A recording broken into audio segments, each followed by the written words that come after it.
Aquele que diz que está na luz e odeia a seu irmão está em trevas até agora. Aquele que ama o seu irmão está na luz e não há nele ocasião para o tropeço.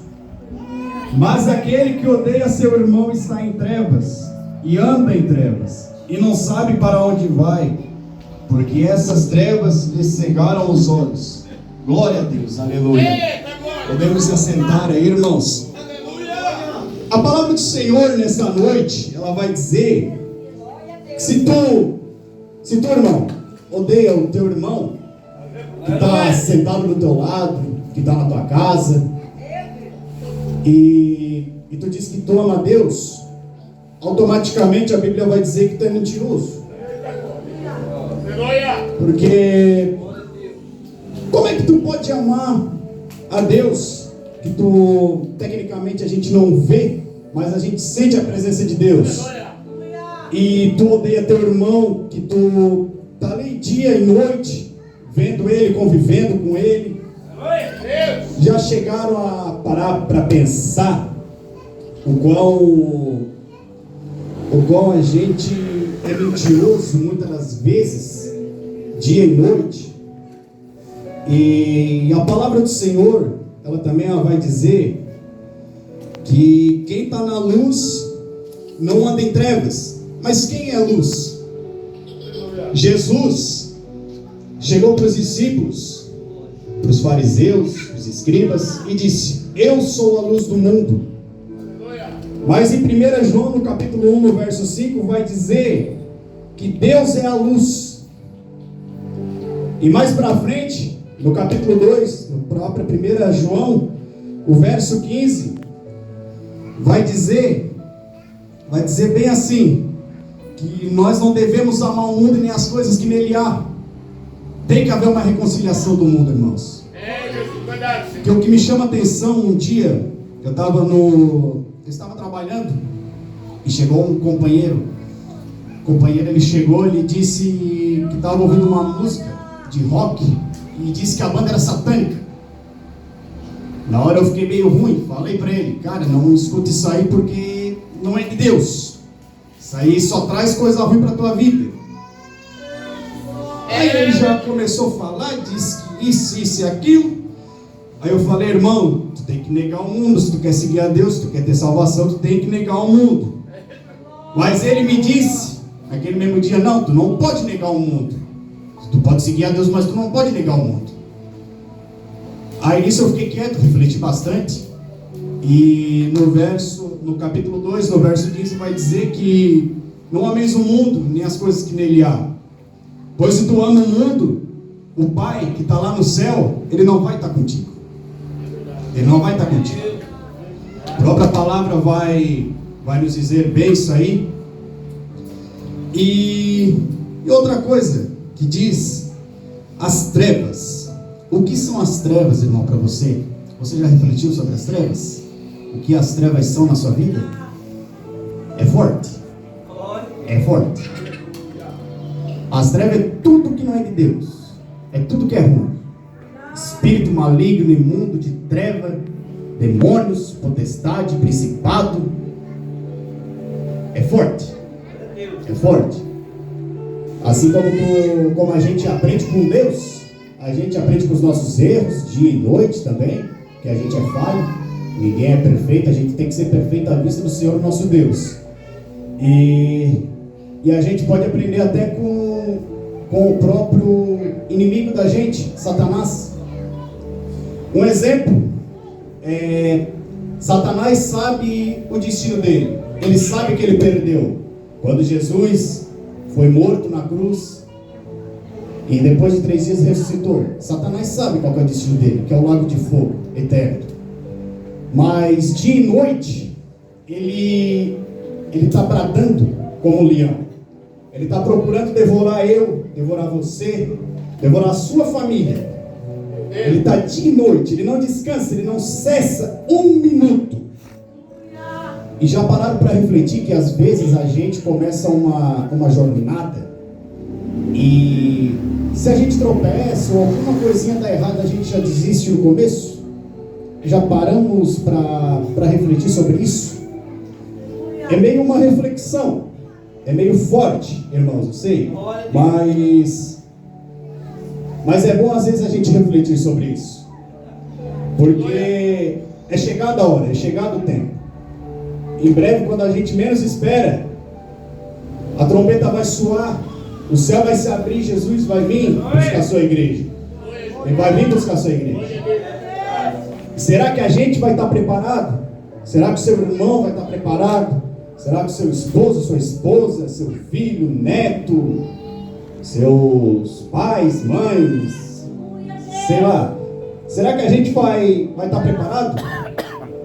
Em 2 Pedro, no capítulo 3 e no verso 10, vai dizer: mas o dia do Senhor virá como um ladrão da noite, ao qual os céus passarão com grande estrondo, e os elementos hão de derreter com calor e incenso, e a terra e as obras que nele há se queimarão. Está forte. Está forte.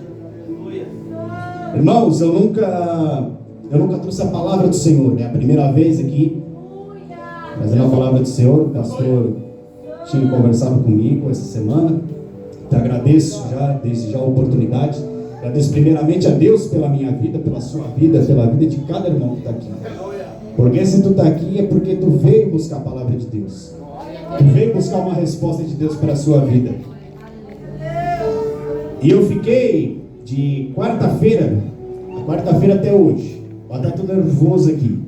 Não consigo ficar parado mesmo. E eu fiquei pensando: Deus, o que eu levo para a tua igreja? Porque se tu abre a Bíblia, de Gênesis a Apocalipse, palavra é o que mais tem. Palavra na Bíblia é o que mais tem. A palavra que mais se repete na Bíblia, irmãos, é não temas. A palavra que mais se repete na Bíblia é não temas. Ela se repete 365 vezes. Se você parar para refletir, um ano tem 365 dias. Ou seja, Deus diz: não temas para ti todos os dias do ano. Oh, glória a Deus, aleluia. Está forte, está forte. E eu pedindo para o Senhor: Senhor, o que tu quer que eu leve? Quer que eu leve o que, Pai? Quer que eu fale de amor, arrependimento, de dons, de tua busca, da tua palavra, do quê? Aí eu refletindo, olhando, hoje, mais precisamente, ali pelas 4 horas eu fui e abri no Evangelho de 1 João, no capítulo 2 ali, para trazer essa palavra. Deus colocou no meu coração. Se você está um pouco afastado, ou se você não sabe como buscar Deus, a Bíblia é um exemplo. Aleluia. Mais precisamente, 2 Coríntios, no capítulo 12 e o verso 31. O capítulo 12 inteiro vai falar sobre os dons, mas o verso 31 fala especificamente assim: procurai fervorosamente os melhores dons, e eu vos mostrarei um caminho ainda melhor. Mas só que essa palavra, procurai fervorosamente os melhores dons, não serve só para os dons, irmãos.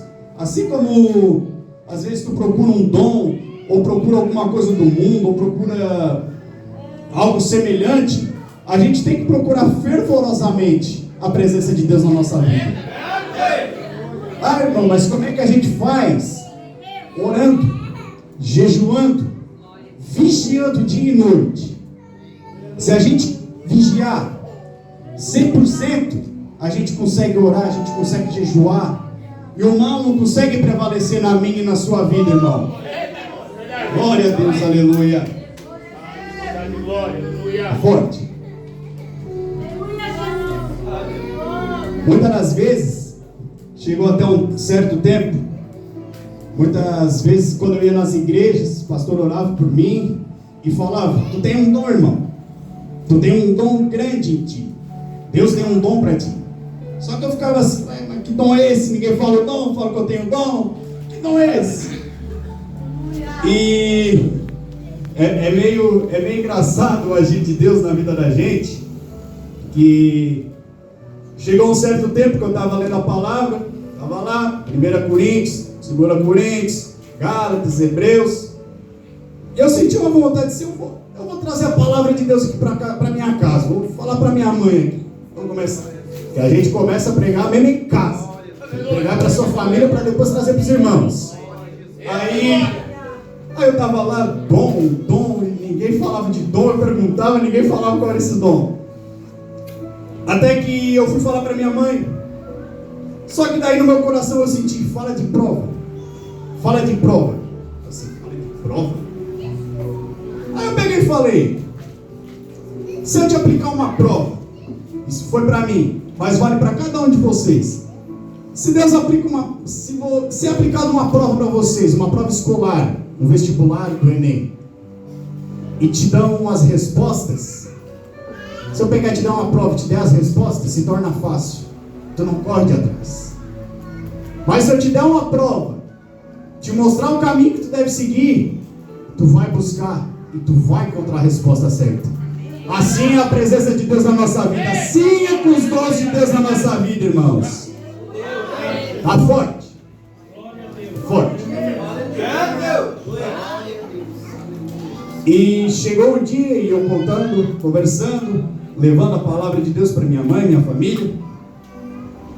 Até que minha mãe, eu acho até que foi usada pelo Espírito Santo aquele dia. Ela pegou e disse, meu filho, o dia que tu levar a palavra de Deus para a igreja, tu vai ter muito testemunho para contar, meu filho. Tu vai ter muito testemunho para contar. Irmãos, não estou me engrandecendo, mas se for ver, é verdade. Tu pode ver. Todo irmão, todo pregador tem um testemunho para contar. Tem algo que ele passou na vida dele lá atrás, que se ele trazer para a igreja, às vezes, necessariamente, 2% vai pegar essa palavra. Às vezes 10%, às vezes a igreja inteira. Mas necessariamente, 2%, 1%. Mas a quem sentir no coração a palavra que está sendo trazida hoje, que vai ser levada amanhã para outras igrejas, e tantos outros dias que tem muitos ministérios aí, irmãos, a gente vê que a maioria tem um passado pesado, um passado forte. Pode ver. Reflete um pouco nisso. Pode refletir. Se pegar no tempo de Jesus, quem que eram os discípulos dele? Quem que era os discípulos? Um era cobrador de impostos. O outro era pescador, era estressado, era queimado. É forte. Só gente boa. O outro traiu Jesus. É forte. Pode ver que dos 12 que estavam ali com ele, nenhum era santo. Mas depois todos eles se tornaram santos. E quando Jesus volta para o Pai, que ele diz, eu vou para o meu Pai, mas eu deixarei com vós o meu Espírito Santo Consolador. E se você pegar e ler em Atos, eles vão estar reunidos numa casa, e ali eles vão achar o 12º. Por quê? O 12º, 13º. Pois Judas, depois que traz Jesus, ele teve um arrependimento. Só que ele deixou o inimigo entrar na mente dele. O inimigo disse, vai, se mata porque não é para ti. Ele se arrependeu, tanto que ele pegou aquelas moedas de prata e ele jogou lá para os fariseus, escriba lá. E ele se arrependeu. Mas como ele se matou, irmãos, ele já não foi mais digno, infelizmente. Aí se a gente for ver, Pedro também negou Jesus, negou 3 vezes. Pedro se arrepende. Pedro se torna um pregador da palavra de Deus. Há uma grande diferença. Existe o arrependimento. O arrependimento, tu se arrepende. não torna mais a pecar, fazer aquilo que tu estavas fazendo. E existe o remorso. E o remorso é quando tu sente um desconforto, tu não gosta, tu tem um receio de fazer aquilo, mas tu torna a pecar de novo. Essa é a diferença de um remorso para um arrependimento. Então, irmãos, a gente tem que se arrepender dos nossos pecados, se arrepender verdadeiramente dentro de nós. E a palavra de Deus vai dizer ali que a gente tem que amar. Primeiro mandamento da lei de Deus: amarás o teu Deus de todo o teu coração, de toda a tua alma, de todo o teu entendimento. E o segundo mandamento é semelhante: amarás o teu próximo como a ti mesmo. Forte.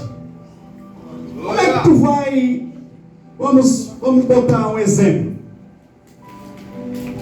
Se você ama a si mesmo 100%, você ama lá, você pode ter o defeito que for, mas eu me amo. Eu tenho o defeito que for, mas eu me amo. Eu consigo amar o meu próximo. Se eu consigo amar o meu próximo, eu consigo amar aquele que está lá em cima. Mas a partir do momento que eu não consigo me amar, como é que eu vou amar o próximo, sendo que eu não consigo amar a mim primeiro? Meu Deus. É forte? É forte. E aquele que anda nas trevas, irmãos, aquele que anda nas trevas tem que buscar a luz. Se tu está nas trevas, irmão, se tu está nas trevas, no fundo do poço, procura uma solução. Jesus disse: eu sou a luz do mundo. Vinde a mim, vós que estáis cansados e oprimidos, e eu vos darei descanso. E a palavra do Senhor vai dizer que Deus é a luz.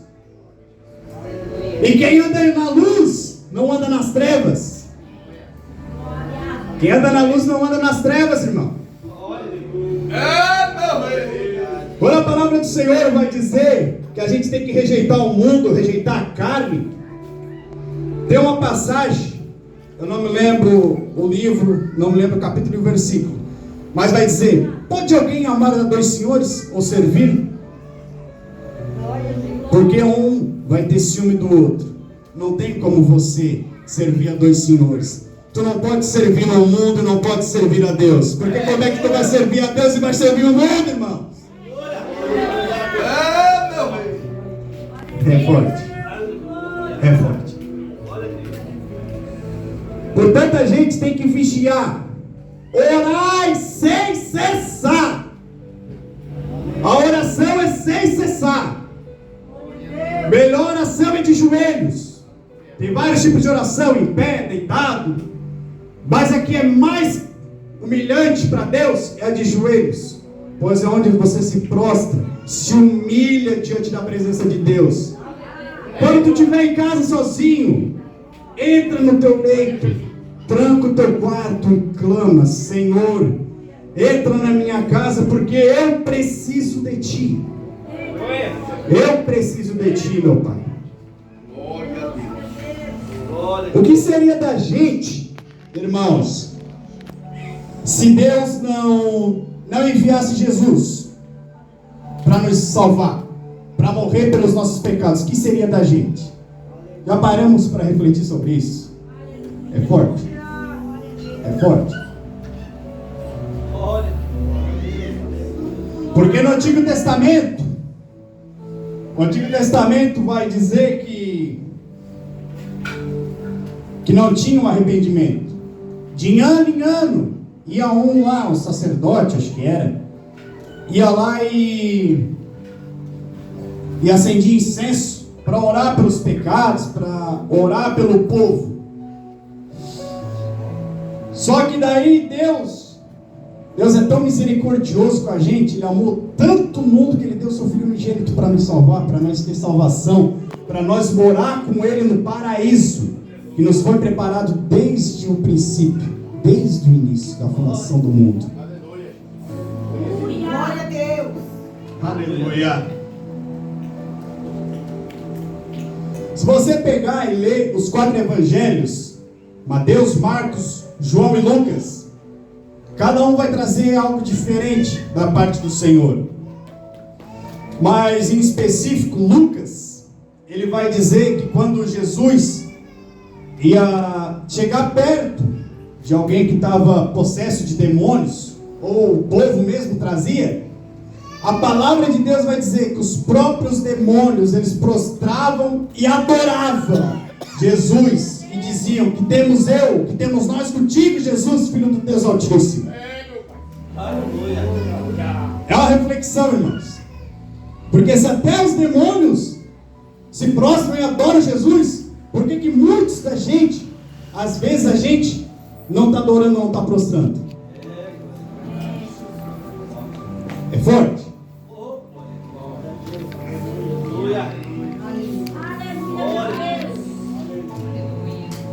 É forte. E a palavra do Senhor, ela vai se estendendo. Jesus cura cego, cura enfermo, coxo, surdo, paralítico, exorta demônios. Jesus faz muitos milagres. Mas a passagem que mais me emociona mesmo é no começo. É quando Jesus chega até João Batista, e João diz: tu, Senhor, tens que me batizar, pois eu não sou digno nem de desatar as tuas sandálias. Olha que lindo, irmãos. João Batista se humilhando perante Jesus. Assim a gente tem que ser também. É um exemplo que a gente tem que pegar para nós. E a partir do momento que Jesus é batizado, desce uma pomba, e uma voz clama do céu: este é meu filho amado, em quem me comprazo. Oh, glória, aleluia. Mas se a gente pegar no Antigo Testamento, vai dizer que em breve viria um que vos batizaria com o Espírito Santo e com fogo. E João Batista, do Evangelho de Mateus, ele vai dizer: eu vos batizo com a água do arrependimento, mas aquele que vem após mim vos batizará com o Espírito Santo e com fogo. Oh, glória! Oh, glória! Ou seja, temos então, tecnicamente, dois batismos: o batismo das águas do arrependimento, no qual foi dado a João Batista para batizar o povo para o arrependimento. E o que vem a seguir, logo após esse, é o batismo do Espírito Santo, que em Atos, se você pegar e ler em Atos, vai estar dizendo que os apóstolos iam estar reunidos numa casa, clamando e adorando, e sopra um vento tão forte, e é o Espírito Santo entrando e habitando neles, e eles começam a falar em mistério, falar em línguas, e ninguém entendia nada, irmãos, mas era o Espírito Santo de Deus, era ele sendo batizado com o Espírito Santo.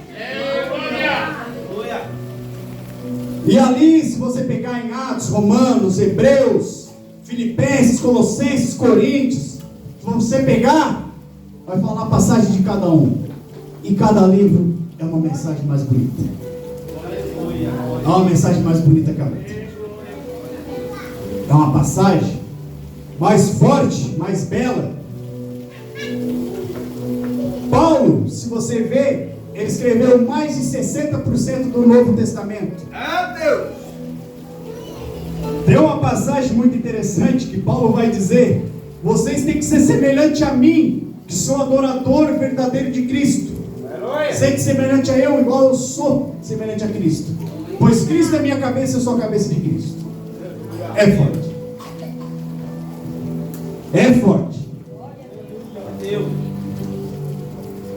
É forte.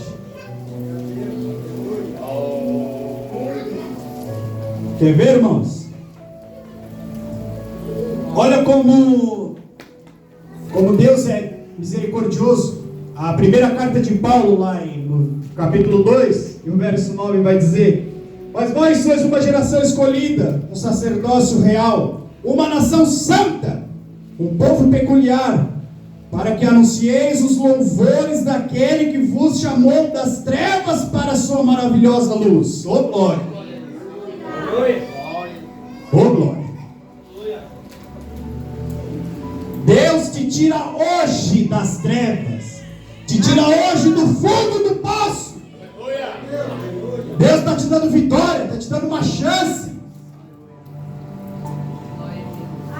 Deus nos deu uma chance enorme quando Ele mandou seu Filho para morrer, para pagar o preço, para nós ter a salvação, para nós ter uma chance. Mesmo a gente sendo falho, sendo pecador, mas se a gente renunciar, se a gente adorar, buscar a presença de Deus, a gente chega lá. Deus ouve as nossas orações. Deus ouve. Mas tem uma certa reflexão que eu estava vendo esses dias na internet.